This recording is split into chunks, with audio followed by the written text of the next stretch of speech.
Siku moja nikawa nimeingia kwenye ofisi moja.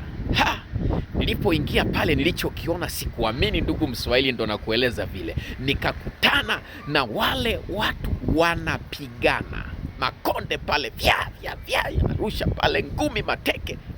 Nikasema kulikoni, nini kimetokea ndugu zangu?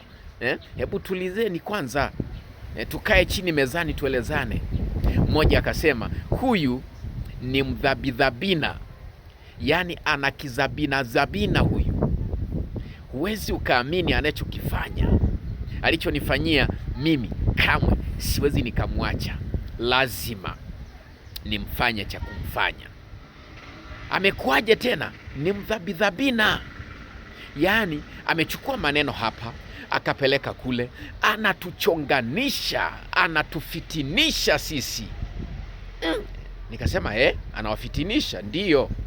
Ona sasa hivi mimi ninafukuzwa kazi, shauri yake. Yeye kanisababishia haya.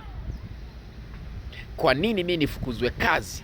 Kisa yeye kupeleka maneno ya umbea, maneno ya uongo, mdaku. Unafikiri mazuri hayo? Yaani mdhabidhabina ni mtu ambaye anachukua maneno huku anayapeleka kule, anayarudisha huku. Mtu mwongo, mfitinishaji, mfarakanishaji huyu. Lengo lake ni mambo yaharibike.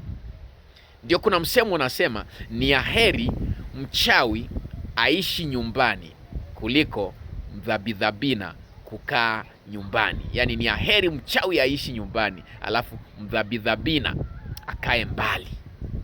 Yaani ni aheri mchawi uishi naye kuliko mtu mbea kuishi naye. Unasema nazungumza kitu gani? Ndio nakueleza vile. Kwa hiyo wadhabidhabina, koma. Mtu mwenye kizabizabina, koma kuanzia leo. Baada ya kusema hayo, changu ni chetu, Kiswahili hazina yetu. Langu jina Emmanuel Arahago, ulumbi kila pahala. Naam.